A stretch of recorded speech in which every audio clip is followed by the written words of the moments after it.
శ్రీ కంచి పరమాచార్య స్వామివారి ఉపన్యాస లహరి 6వ భాగం 29/5/24. అంబిక వాక్శక్తి ప్రద.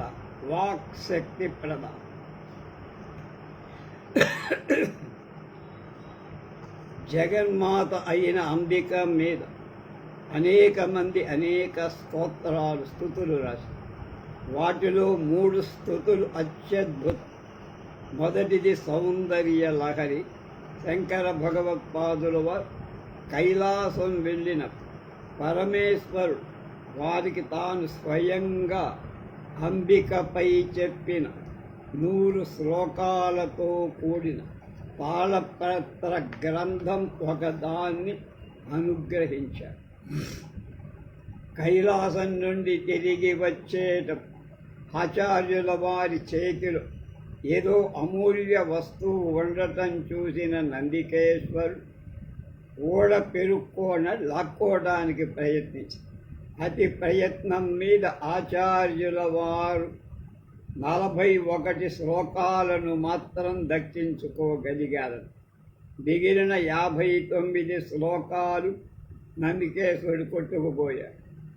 ఆ తరువాత ఆచార్యుల వారు అంబికను స్తుతించడం ఆరంభిస్తే వారి ముఖ కమలం నుండి ఒక మహానదిపై కట్టిన ఆనకట్టకు గండి పడితే ఉరకలెత్తుతో ప్రవహించే మహాప్రవాహంలా అతి వేగంగా వారి ముఖ కమలం నుండి 59 శ్లోకాలు బయటకు వచ్చాయి.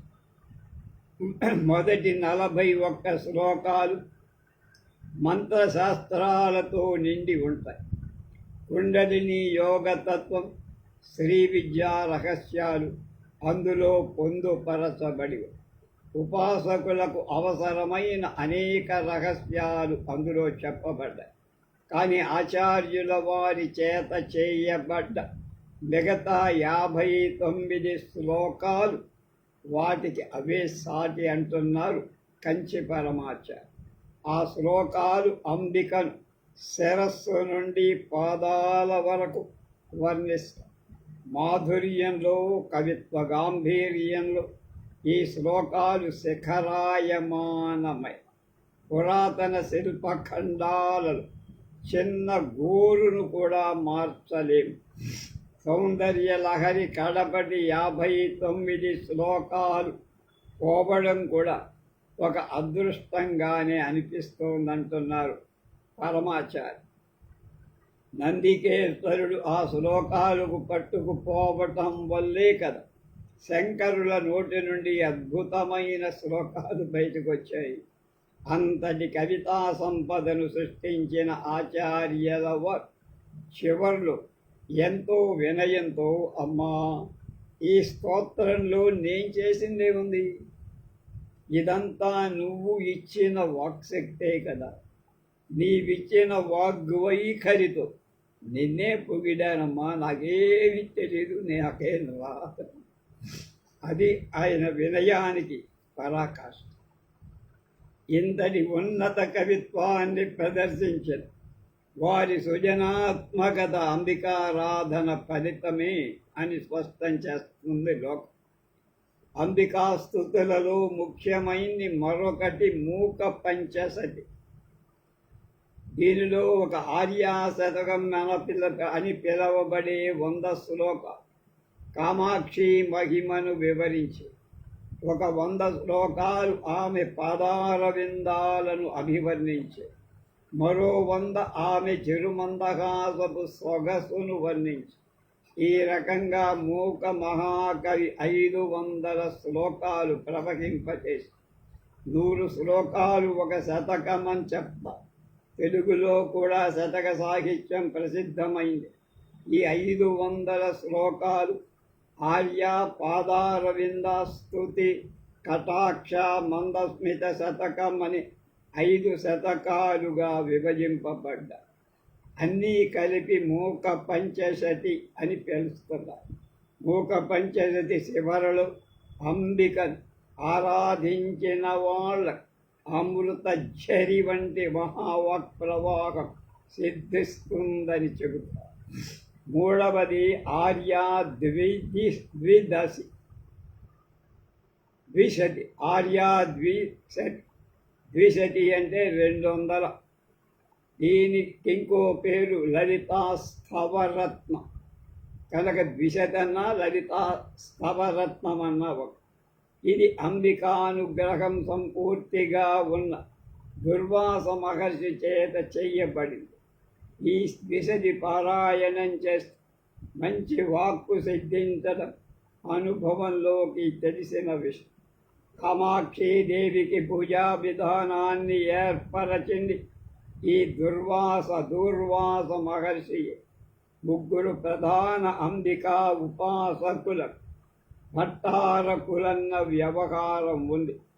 అందులో శివుడు మొదటివాడు, రెండవ వారు దుర్వాసుడు, కాళిదాసు మూడవవాడు.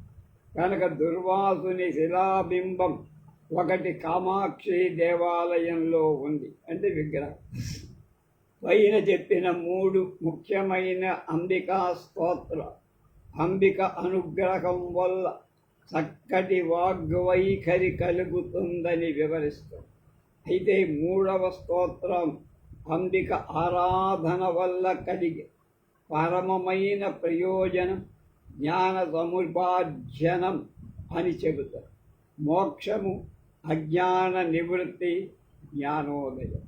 కనుక బ్రహ్మ విష్ణు రుద్రాది త్రిమూర్తులు అంబిక పాదాల మ్రోల తల వంచి నమస్కారాలు చేస్తున్నందువల్ల అంబిక పాదాలకు సమర్పించే పూజ త్రిమూర్తులకు చేసే పూజ అని ఆచార్యుల వారంట. అంటే శంకర భగవత్. త్రిమూర్తుల కిరీటంలోని మణుల కాంతి ఎంత ప్రకాశమైందంటే అంబిక పాదాలను నీరాజనాలెత్తుతున్నట్టుగా అనిపిస్తుంది. దేవతలందరూ అంబిక పాదార విందాలు ఆరాధిస్తూ ఉంటే దేవతలో ఉచ్చ నీచాలు ఉన్నాయని ఉద్దేశమా? మానవులు, జంతువులు, ప్రకృతిలోని సమస్త శక్తులు మూల శక్తిలో బిందు మాత్రమైనవి. విజ్ఞాన శాస్త్రం కూడా ఒకే శక్తి వివిధ రకాలైన అణువులుగా, తరంగాలుగా అవుతోందని చెబుతోంది కదా. కనుక అలాంటి మూల శక్తిని ప్రేమతో అర్చిస్తే ఆ మూలశక్తి ప్రేమతో మనల్ని అనుగ్రహిస్తుంది. వివిధ దేవతల శక్తులు ఏదైనా అవి ఆ మూలశక్తి నుండి వచ్చినవి, వాళ్ళకు స్వయంగా శక్తిదే. కనుక అలాంటి శక్తి అంబికను ఆరాధించినప్పుడు అలాంటి ఆరాధన సమస్త దేవతల అనుగ్రహాన్ని అందిస్తుంది. సృష్టి స్థితి సంహారాలు ఆ శక్తి నుండే వస్తున్నాయి. అందువల్ల ఆ శక్తిని అర్చిస్తే అది బ్రహ్మ విష్ణు రుద్రాదులను అర్జించినట్టే. ఆమెను పూజిస్తే ఆ పూజ లక్ష్మీ సరస్వతులకు కూడా వర్తిస్తుంది. కనుక అంబిక ఆరాధనం పొందలేంది లేనే లేదు. కనుక శాస్త్రాలు కొన్ని ప్రయోజనాలను ప్రత్యేకంగా చెప్పాయి. అంబికను పూజిస్తే అద్భుతమైన కవితాశక్తి లభిస్తుంది. మందమతి అయిన కాళిదాసు ఉజ్జయిని కాళీ అనుగ్రహించే మహాకవి కాళిదాస్ అయిన సంగతి మనకు తెలుసు. ఒకరి అనుభూతిలోని ఆనందాన్ని అందరికీ పంచాలంటే కావాల్సింది అలాంటి కవితాశక్తి. అందువల్ల అంబిక కొందరు మహాత్ముల పై తన అనుగ్రహాన్ని వర్షించటమే కాదు, అనుగ్రహం మందమతులనైన మనవలకు చేరేందుకు వారికి కవితాశక్తి అనుగ్రహిస్తుంది. కవితాశక్తి, సంగీత ప్రావీణ్యం, ఇంకా మిగతా కళలలో నైపుణ్యం అవి అనుగ్రహం వల్ల కలుగుతాయి. అయితే ఈ విద్యలన్నిటికీ సరస్వతీదేవి అధిదేవత అని పూజిస్తాంగా మనం. ఆ సరస్వతీదేవి అంబిక ఎందురుగా నిరంతరం వీణాగానం చేస్తుంటుందని అని చెప్తుంటారు కదా. కనుక ఆమె ఏం పాటలు పాడుతూ ఉండాలి? అంబికా మహిమనే కొనియాడుతూ ఉండాలిగా అనుకుంటున్నారు కదా. కాదట. మహాపతివ్రత అయిన అంబిక శివుణ్ణి గురించి పాడితేనే సంతోషిస్తుంది. అందువల్ల సరస్వతి పరమశివుడిపై పాడుతూ ఉంటుందట నిరంతరం. అంబిక విని సంతోషిస్తూ ఉంటుంది. వినేవాళ్ళు రసికులై తమ సంగీతాన్ని ఆస్వాదిస్తూ ఉంటే పాడేవాళ్ళకి ఉత్సాహం జరించి కొత్త పంథ అభివృద్ధి చేసుకోవటానికి దోహదం చేస్తుంది. వినేవారు తప్పులు పట్టేందుకు కూర్చుంటే ఉత్సాహం సన్నగి ఉన్న కొంచెం ఊహాపోహలు అడుగంటిపో. అంబిక ఆనందంగా సరస్వతీదేవిని ఉత్సాహపరుస్తుంది. ఆమె అంగీకారంగా తల ఊపడంతో మరింత ఉత్సాహంతో సరస్వతీదేవి తారస్థాయిలో అంబికా శభాష్ అని మెచ్చుతారు. ఆమె కంఠధ్వని మధురిమ ముందు సరస్వతి వీణానాదం వెలవెలపోతుంది. ఆమె సిగ్గుపడిపోయి 1000 వీణలలో లేని మాధుర్యమున్న కంఠధ్వని గల అమ్మ ముందు నా విద్యను నేను ప్రదర్శిస్తున్నాను అంటూ వీణకు గౌసుగుడ్డ తొడిగి వేసింది సరస్వతి. సౌందర్య లహరిలో విపంచాగాయంతే అనే శ్లోకం ఈ సన్నివేశ నాటకీయంగా వివరించిందంటారు పరమాచార్య. అంబిక ఆరాధనం వల్ల ఇతరులకు ఆనందాన్ని పంచి ఇవ్వటానికి ఉపయోగించే సంగీతాది కళలపై అధికారం సిద్ధిస్తుంది అని ఇప్పుడు చెప్పిన దాని పని. గురు భక్తిని పతిభక్తిని ప్రసాదించే అంబిక. అంబికను ఆరాధించిన వాళ్ళ పాతివ్రత్యం సిద్ధించటం సహజమైన విషయం. ఆమె స్వయంగా మహాపతివ్రత. ఎవరిని ప్రేమించటం కష్టతరం వారిపై ప్రేమ కలిగి ఉండటమే గొప్ప. మహాలక్ష్మి విష్ణుమూర్తి అంకిత భావంతో ఉన్నదంటే దాంట్లో విశేషము. ఆయన మహదైశ్వర్యంతో సంపదతో నిండి ఉండి వైకుంఠంలో వివిధ అలంకార భూషణుడై పుంసాం మోహన రూపాయ పురుషులకే మోహం కలిగించేంతటి అందంగా ఉండే జగన్మోహనుడు కనుక ఆమెకు ఆ వ్యామోహం ఉండొచ్చు. శ్మశానంలో నివరిస్తూ ఒళ్ళంతా చితాభస్మం పూసుకొని పాములే ఆభరణాలుగా ధరించి దానికి చాలనట్టు కపాలమాల ఒకటి వేసుకొని పులితోడు ఒకటి కట్టుకొని బెచ్చమెత్తుకొని జీవించే పరమేశ్వరుడి ఎడ ఆ తల్లికి గల అచంచలమైన ప్రేమ ఇంకొకరికి ఎవరికైనా ఉందా? దగ్గరికి కూడా రానివ్వరు కదా ఎవరు. కనుక ఆమె దక్షుడి కూతురిగా జన్మించిన ఆమె తండ్రి ఈశ్వరుణ్ణి లక్ష్య పెట్టాల సరికదా అవమానించ.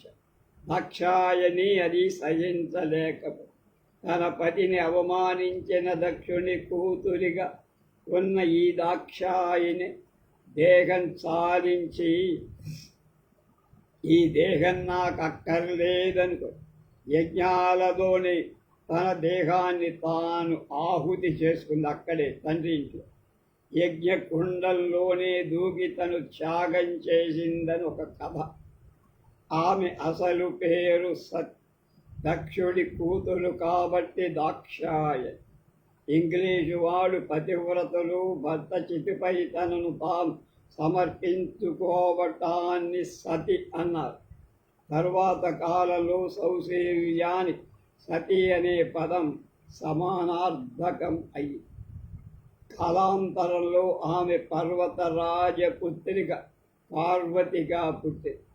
అప్పుడు కూడా పరమేశ్వరుడిపై ఆమెకు గల అనురాగం కొద్దిగా ఇంత కూడా తగ్గల.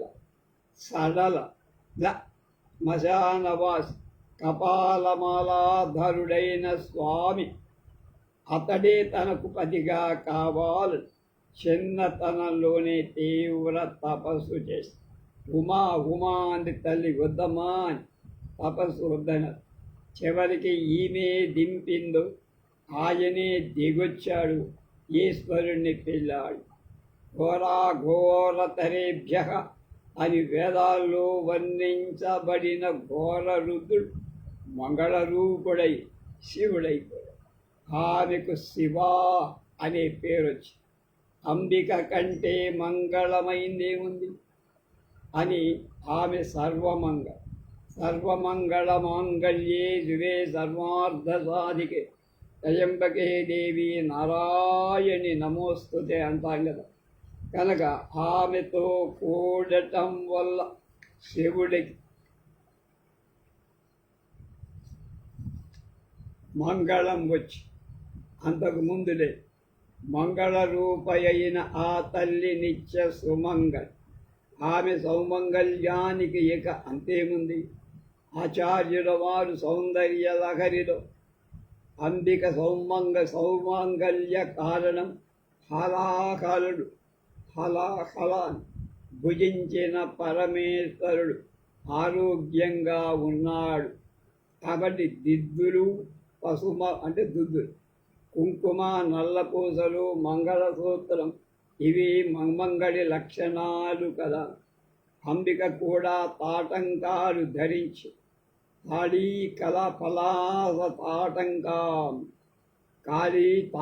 పలాస తాటంకాం అని ఒక స్తోత్రంలో ఆమె ప్రస్తుతింపబడి ఇది మన పూర్వీకులు ఎంతటి నిరాడంబరమైన జీవితాన్ని గడిపారు మనకు తెలియజేస్తారు. ఆ రోజుల్లో స్త్రీలంతా అంబికలాగా తాటి ఆకులతో చేయబడి తాటాకులతో చెయ్యబడవే తాటంకాలను ధరించేవారు అనిపిస్తోంది నాకంటున్నారు మన పరమాచార్య. తరువాత కాలంలో ఆడంబరాలు పెరిగి వజ్రాలతో దుద్దులు చేయించుకున్న వైర ఓలై అని పిలుస్తున్నారు. వజ్రం ఓలై అంటే తాటాకు వజ్రం అని అంటారు. తాటాకు అంటే అవి వజ్ర తాటంకం. మళ్ళీ అమ్మవారి తాటంకాల వద్దకు వద్దాం. మంగళ చిహ్నమైన తాటంకాలు ఆమెకి చెవికి ఎప్పుడూ అలంకరించబడి ఉండాలి. అది సౌభాగ్య లక్షణం. అంటే పరమేశ్వరుడు నిత్యుడై ఉండాలి. ఆయనకి ఎక్కడ అమంగళం ఉండకూడదు.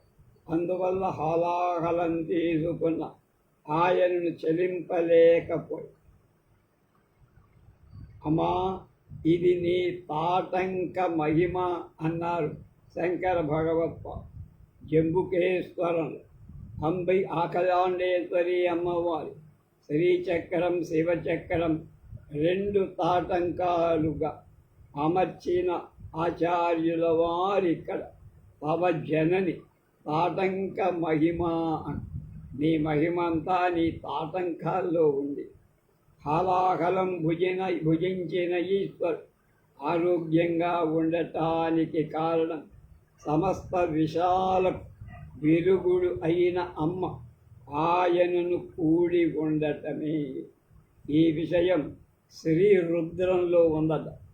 ఎలా రుద్రుడిగా ఘోర రూపుడవైన నీ శివ అనే మంగళ రూపమైన తను శరీరం ఉందయ్యా. శివ విశ్వానికంతటికి మందు. కనుక ఏ రోగం వచ్చినా పోగొట్టేది శివ అమ్మ. శివ విశ్వాహ భేషజీ అని. ఘోర రూపుడైన రుద్రుని తన పాతివ్రత్యంచే మంగళరూపుడిగా చిరంజీవిగా చేసిన అంబికను ఆరాధించిన వాళ్ళ ప్రతిభక్తి దీర్ఘ సౌమంగళ్యం లభిస్తారు. స్త్రీకి భర్త గురు, పూర్వకాలంలో బాలురకు గర్భాస్థంలో 8వ ఏట ఉపనయనం చేసి మనసులో కాముడు ప్రవేశించక ముందే గాయత్రిని ప్రవేశపెట్టారంటే నేర్పేవారు. అదే సమయంలో బాలిక కూడా వివాహం చేసి భర్తకు అప్పగించారు.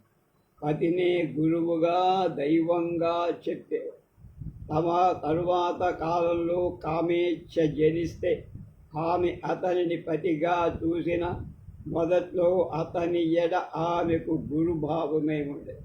అందువల్ల స్త్రీలకు గురుభక్తి ఈ పతిభక్తి ఒకటి.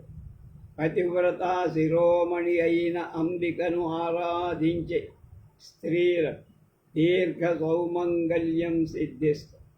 భాగవతంలో మార్గశిర మాసంలో గోపిక యమునా తీరాన అంబికను ఆరాధించి కృష్ణుణ్ణి పతిగా పొందినట్టు వ్రాయబడి, రుక్మిణి కూడా కృష్ణ భగవానుడి ప్రీతిగా పొందటానికి ఆర్యామహాదేవిని ప్రార్థించినట్టుగా మనకి రుక్మిణీ కళ్యాణం. సంగమ కాలంలో తమిళనాడు కన్యలు మంచి వరుడితో వివాహం అవటానికి అంబికను అర్చించేవాళ్ళని తెలుసు. దీనికి పావై నోంబు అని ఈ రోజుల్లో కూడా వివాహానికి ముందు గౌరీ పూజ ఆ పెళ్లి కూతురుతో చేయించడం అందుకని. ముఖ్యంగా ఆంధ్రదేశంలో ఇది బాగా ప్రచారంలో ఉందని మనకి పరమాచార్యులు ఎటువంటి భర్త లభించిన అతని వైవంగా భావించి సర్వస్వాత్మ నివేదనా భావం సేవించబడేది పతివ్రత లక్షణం. మనసు అతడి ఎందే కేంద్రీకరించబడి ముఖ్యంగా చంచల రహితంగా ఉంది. మన మనసును కేంద్రీకరించిన వ్యక్తి సర్వోత్తముడే అయి ఉండాల్సిన అవసరం లేదు. వడిం సూక్తి ముట్టి వివించిన సకల గుణ శోభితుడు కావాల్సిన పని లేదు. సారస్వాత్మ నివేదనం మనలో మనం అర్పించుకున్న మిగతా సాధన ఏది లేకుండానే అహంకారం నాశనం అయినందువల్ల మోక్ష కవాటాలు తెరుచుకొని ముఖ్యమైంది శరణాగతి.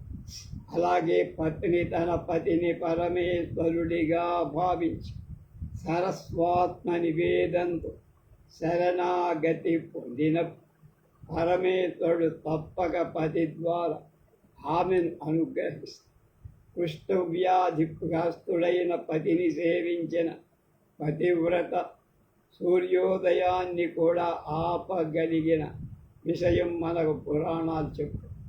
ఈ పతివ్రత సేవించిన పతి సూర్యుని ఆపగల శక్తి ఉండదు కనుక అతడికి తనలో పరమేశ్వరాంశ లేశమాత్రమైన ఉందని తెలియకపోయిన అతన్నే ఈశ్వరుడిగా భావి సేవించిన పతివ్రత సమస్త శక్తులు ఉంటాయి.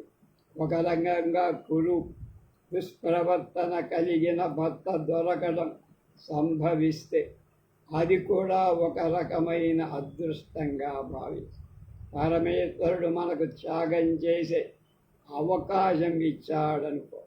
అటువంటి వాడికి సేవ చేయాల్సి వచ్చిందని న్యూనతాభావం త్వరలోనే హరించుకుపోయి నాకంటూ ప్రత్యేకంగా న్యూనతాభావం ఎక్కడిది అనే భావన తెచ్చుకోవాలంటున్నారు పరమాచార్య. మొత్తానికి స్వార్థం కోసమే ఏదైనా పని చేయటం అనేది ఎంత తగ్గితే అంత మనం మోక్షానికి దగ్గరవుతాం.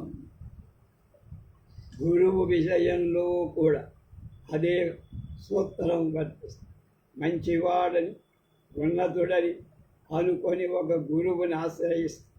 తర్వాత మన అభిప్రాయం తప్పని మనకు తెలియవచ్చిన పూర్వం ఉన్నటువంటి అంకిత భావంతోనే సేవ చేస్తే మన మనసు పరిశుద్ధము.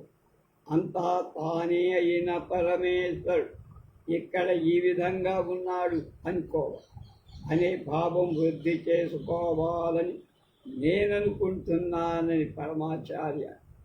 అతడు గురువు, అలాంటి సేవకు అర్హుడు కాడని మనకు తోచిన అతని ఎడ పూర్వమున్న అంకిత భావంతో సేవ చేయటం కొనసాగిస్తే ఫలితాలు చాలా ఉన్నత స్థితిలో ఉంటాం అనుకుంటున్నా నేను. అంటే అని ఎలా ఉందని చెప్పరు చూడు స్వామి, అనుకుంటాను. గొప్పదైన దానిలో ఆశ్రయించడంలో గొప్ప ఉంది. చెడు పైన కూడా మనం ప్రేమ చూపగలిగింది. అలాంటి ప్రేమ వలన ఈ చెడు మంచిగా మారితే ఘోర రుద్రుని మంగళ రూపుడిగా మార్చిన అంబికలాగా అది గొప్పది. అసలు అంబికయే గురు రూపే. ఈ మాయా ప్రపంచ నిర్వహణం ఆమె. దీని నుండి ఉద్ధరించటానికి మళ్ళీ ఆమె రావు. కుండలిని యోగం చేసే సాధకులు సహస్రార కమలను పూర్ణచంద్రుడిలో అంబికా పాదాలను దర్శిస్తారు. ఆ పాదాలు వారు గురు పాదుకలంటారు. కాళిదాసు కూడా ఆమెను దేశిక రూపేణ దర్శితాభ్యుదయాం అని ఆచార్య రూపంలో ఆమె మహత్తును దర్శింపచేసేదిగా అభివర్ణించారు.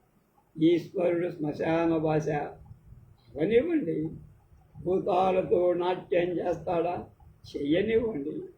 సంహార తాండవం చేస్తూ ఉంటాడా? భయమా? ఆయన పని ఆయన చేస్తున్నాడు, కానీ నీకే. భిక్షాపాత్రలో భిక్షమెత్తుతాడా? కానీ ఆయన ఎటువంటి వాడైతే నేను ఆయన సర్వాత్మన సమర్పణ చేసుకుంటా అన్న మహత్తర ప్రేమ దక్షుని యాగంలో తన శరీరాన్ని తృణప్రాయంగా త్యజించి అలాంటి అమ్మెను ఆరాధించిన వాళ్ళందరి ప్రతిభక్తి గురుభక్తి ఆమె ప్రసాదిస్తుంది. అంబిక ముందు అహంకారం ఎందు నేను అది సాధించా ఇది సాధించా అని గర్వపడంలో గొప్ప న్యాయమేం లేదు. ఏనినైనా సాధించటానికి మన తెలివితేటలు లేక భౌతిక శక్తి ఎక్కడి నుంచి వచ్చింది? ప్రపంచ క్రియాకలాపమంతా నిర్వహించే ఒక మహాశక్తి నుండి మనకు ఈ శక్తి వచ్చి, ఆ శక్తి లేకపోతే మనం పీల్చగలిగే వాళ్ళమా? ఇంత సాధించామని అహంకరించిన వారి శ్వాస ఏదో ఒక రోజున ఆగిపో. అప్పుడు శ్వాస నిలుపుకోవటం మన తరం అవుతుందా? మన శక్తి సామర్థ్యాలన్నీ కలగా పొలగమై, అంటే కొంచెం నిదానించి ఆలోచిస్తే మన వ్యవహారాలని శక్తి సముద్రమైన అంబిక అనుగ్రహం వల్ల లభించే బిందు మాత్రమైన శక్తి వల్లనే నడుస్తున్నాయి. మన చేత జరిగే మహత్కార్యాలన్నీ మన స్వప్రయోజనం వల్ల జరుగుతున్నాయనుకోవటం మన తెలివితో. అవతార పురుషులు కూడా ఈ సత్యం మనకు ఎరుకపరచటాన్ని ఎంతో వినయంగా శ్రీరామచంద్రము తనకు తాను సత్య ధర్మశాస్త్రమనే పరిధులలో బిగించుకొని మానవుడిలాజి వారి వినయం గురించి ఆలోచిస్తున్నప్పుడు నాకు తోచే ఒక విషయం చెబితే మీకు వింతగా ఉండొచ్చు. అందరూ రామచంద్రుడి సమకాలీనులుగా లేమని బాధపడుతూ ఉంటారు కదా. అంటే ఆ కాలంలో మనం ఉంటే ఎంత బాగుంటుంది. కానీ నాకు మాత్రం వారి సమయంలో నేను పుట్టకపోవటమే మంచిదని తోస్తోందంటున్నారు పరమాచార్య. రాముడు క్షత్రి, వేద విద్వాంసులకు ఋషులకు ఆచార్యులు నిత్యం పాదాభివందనం చేశారు. ఆ కాలంలో నేను పీఠాధిపతి అయి ఉంటే ఆయన నాకు నమస్కారం చేసి ఉండేవారు కదా, కానీ నాకిప్పుడు వారికి నమస్కారం చేసి మహదానంద భరితుడయ్యే అవకాశం లభించి నేను ఈ విషయం ఎందుకు చెబుతున్నానంటే, స్వయంగా నారాయణమూర్తి అయిన శ్రీరామచంద్రమూర్తి భవించిన వినయం. తాను అవతార పురుషుడు కాబట్టి ప్రజలకు అందనంత ఎత్తుగా ఉండకుండా వారిలో ఒకరుగా మెలిగా, తనను కూడా సామాన్య ప్రజలలాగా కష్టాలు దుఃఖాలు ఉన్నట్టు కనిపించి సీత నుండి వియోగం సంభవించినప్పుడు ఏడ్చారు. లక్ష్మణుడు త్వర తప్పినప్పుడు ఆక్రోశించి సముద్ర రాజుపై అపరిమితమైన కోపాన్ని ప్రదర్శించి అవతార పురుషులు కూడా కొన్ని సందర్భాల్లో దుఃఖం, భయం, కోపం చేత ప్రభావితులైనట్టుగా మనకు అర్థం. సాధారణ మానవులకు ఆయన తమలో ఒకరనుకొని ఇష్టతను ఏర్పరుచుకుంటారని, ఎలాంటి ప్రవర్తన వెనుక ఆంతరి వాళ్ళకి కాళ్ళు చేతులు ఆడినట్టు మనసు కూడా కొంత చెలిస్తుందేమో. అయితే వారి అంతరంగం ప్రభావితం అవక శాంత స్థితిలో ఉంది. సామాన్య జనులకు సరి అయిన మార్గం చూపటానికి వారు నిరంతరం ఈశ్వరత్వపు స్పృహలో నా పైకి ఎంతో వినయంగా కనిపిస్తారు. రామచంద్రుడే ఇంత వినయంగా ఉంటే బుద్ధి, ధైర్యం, పరాక్రమాలు మహోన్నతుడైన ఆంజనేయ స్వామి మరింత వినయంగా మనగి ఉండి రామ సేవకుడి రామభక్త హనుమాను అసాధ్యమైన విషయాలు సాధించాడు కదా. మన ఆదిశంకర భగవత్పాదులు కూడా ఇటువంటి వారు. పరమేశ్వరావతారమైన ఆచార్యుల 32 ఏళ్ల స్వల్ప కాలం ప్రపంచమంతా ఏకమైన సాధించలేదు. మహత్కార్యాలు ఒంటరిగా సాధించు. ఆసేతు సీతనగం తామొక్కరే వైదిక ధర్మాన్ని పునరుజ్జీవింపచేశారు. అద్వైతాన్ని, షణ్మతాలను స్థాపించి ఆయన జ్ఞాని, గొప్ప భక్తులు, అపరిమితమైన మేధాశక్తి కలవారు. మంచి అనేక సార్లు సాధించిన మహాశక్తివంతు, అనేక కార్యాలు సాధించిన శక్తివంతు, దయామూర్తి. ఇన్ని లక్షణాలు ఒకే చోట మూర్తీభవించిన వారు. కాంబోడియాలోని ఒక శాసనం చక్కటి సంస్కృతంలో వారి పాద పద్మాలపై అనేక మంది జ్ఞానులు తుమ్మెదల్లాగా మూగుతున్నారు ప్రస్తుతించింది. ఆ శాసనం వారి భగవానుడిగా వ్యవహరిస్తారు. ఆ మహనీయుడు ఎంతటి వినయంతో అంబిక ఎడ భక్తిని సాధన చేశారో సౌందర్య లహరిలో చివరి శ్లోకం నుంచి మనం అర్థం చేసుకో. సౌందర్య లహరి వంటి మహత్తరమైన సారస్వతం సృష్టించిన వాళ్ళ గర్వపడటంలో న్యాయం. సౌందర్య లహరి ఎన్నిసార్లు విన్నా చదివి సృష్టి ఆరంభం ముందుగా తరువాతగా అటువంటి అందమైన పద ఈ విధంగా కూర్చలే. కానీ దానిని కూర్చిన ఆదిశంకరుల తన చేత కదా ఇంతటి కవిత్వం చెప్పబడిందని. ఎప్పటికీ ఇంత కూడా ఆయనకి అహంకారం. స్తోత్రం చివర అంటారని ప్రదీపజ్వాలాభి అన్న 100వ శ్లోకంలో, అమ్మా నువ్వు నాకు వాక్స్వరూపిణి, మరి నిన్ను వాక్కులతోనే స్మరిస్తున్నా. ఇదలా సూర్యుడికి కర్పూరహారతి ఇవ్వటం. ఆయన కాంతి ముందు కర్పూరహారతి ఎంత? సూర్యుడి తేజస్సంతా కర్పూర కాంతి. కర్పూరానికి మండే శక్తి సూర్యుని నుండే కదా వచ్చేది. 4 రోజులు సూర్యకాంతి లేకపోతే కర్పూరం వెలిగించటం కూడా కష్టం. సంక్రాంతి రోజున మనం మహా తేజోమూర్తి అయిన సూర్యుడి కర్పూర హారతి చూపిస్తాం. అలాగే దాని వలన మనం సూర్యుడిని మరింత వెలుగుతో పెడుతున్నామా, ఆయనకు వెలుగు అందజేస్తున్నామా? అదనంగా సూర్యుని స్వతసిద్ధి అయిన ప్రకాశము కర్పూర జ్యోతి వెలవెల తలతల. అంబికను వాక్యాల్లో స్తోత్రం చేయటం నాకు కూడా అలాగే ఉందమ్మా. వారి ఇంకొక ఉదాహరణ చెప్పు. నేను ఈ పదాలతో నిన్ను స్తుతించడం, చంద్రకాంతి శిల నుండి ద్రవించిన జలంతో చంద్రుడికి అర్ఘ్యం ఇవ్వడం, అదే నా సొంతంగా.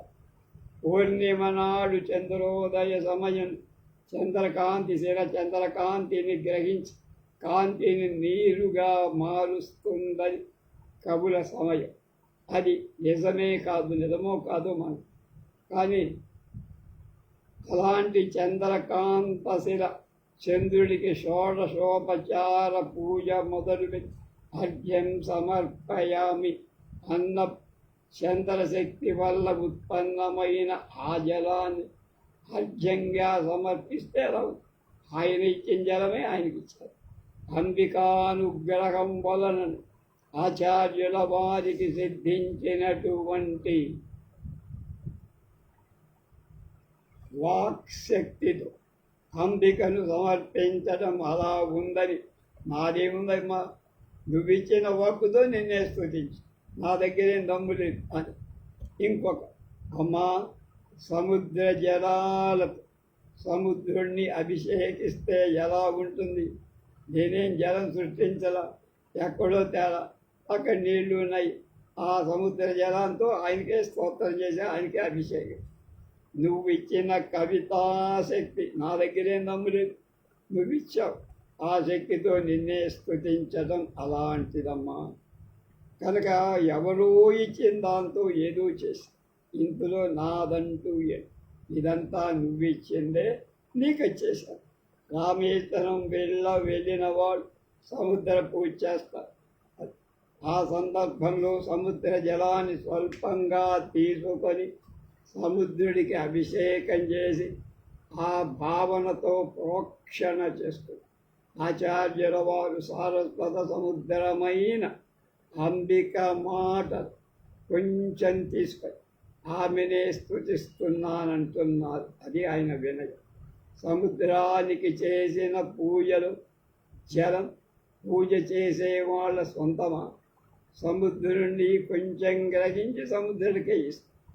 ఈశ్వరావతారమైన ఆచార్యుల భగవత్పాదు ఎంతో వినయం. అంబిక ఇచ్చిన శక్తిని ఆమెనే నేను స్తుతిస్తున్నాను, ఇందులో తాను చేసిందేం లేదు అన్నారు. చంద్రకాంతే లేకపోతే చంద్రకాంత శిల నుండి నీళ్లు అలాగే ఆమె అనుగ్రహమే లేకపోతే కవితాశక్తి నాకు రా. సముద్రంలోని నీరు దోసెటితో గ్రహించిన వాక్ సముద్రమైన ఆమెను కొన్ని శబ్దాలు గ్రహించాము. సూర్యుడిని కర్పూర జ్వాలతో ఏ విధంగా ప్రకాశింపచేయలేము, అదేవిధంగా ఆమె నుండి గ్రహించిన ఈశ్వర మాత్రపు ప్రతిభవ ఆమెను ప్రకాశింపచేయదు. ఇది ఆ శ్లోకం యొక్క అద్భుతమైన అర్థం, వారి వినయం. అవతార పురుషులే అంబిక అంతటి వినయంతో స్తుతిస్తున్న మనం అహంకరించటంలో ఏమైనా ఔచిత్యం ఉందా అని ప్రశ్నిస్తాం. ఏదో 2 మాటలు బాగా చెబితేను, వ్రాస్తేను, ఆడితేను నలుగురు శభాష్ అంటారు, తప్పట్లు, అంతే మనకు గర్వం వచ్చేస్తుంది. మన ప్రశంసతకు కారణమైన శక్తి అంబిక అయింది అన్నప్పుడు మనం గర్వించటానికి అసలు ఏమీ ఉండదు. కనుక మనకు వచ్చిన కీర్తినంతటి అంబిక పాదాల ముందు అర్పణ చెయ్యాలి. అలాంటి కీర్తి రావటానికి కారణం ఆమె కనుక కీర్తికి పొగడ్తకు ఉబ్బిపో ఆమె పాదాల ముద్ద దగ్గర గ్రోల శరణాగతి పొంది మన హృదయం తేలికైపో మనకు కూడా మంచిది. మాకు అహంకారం ఏమాత్రం లేదని ఆనందించటం మొదలు పెడితే అదే గర్వానికి దారి తీస్తుంది, పతనానికి దారి. కాబట్టి గర్వం తలెత్తటానికి ఎలాంటి అవకాశం ఇయ్యకు. ఎంతో జాగ్రత్తగా మెలగాలి. ఎంత జాగ్రత్త పడినా గర్వం తలెత్తడానికి ప్రయత్నిస్తూనే ఉంటుంది ఏదో మూల. అది పూర్తిగా అణగారిపోవాలంటే అమ్మ అనుగ్రహం కావాలి. మహామహ శతావధానులు సహస్రావధానులు కూడా ఏమంటారు, నాకు ఇదంతా మా అమ్మ కరుణా కటాక్షం వల్ల లభించి నాదేం లేదు అని ఏ పద్యం చెప్పినా అమ్మవారిని స్తుతించే చెప్తారు. అది మనం కనుక మన కీర్తిని ఆమె పాదాల ముందు ఉంచి ప్రార్థిస్తే ఆమె మనలను అనుగ్రహిస్తుంది, అన్ని కోర్కెలను దూరం చేస్తుంది. రేపు ఆచార్యుల వారు చూపిన అంబికా స్వరూపం అంటే భగవత్పాదులు చూపిన అంబికా స్వరూపాన్ని గురించి తెలుసుకుందాం.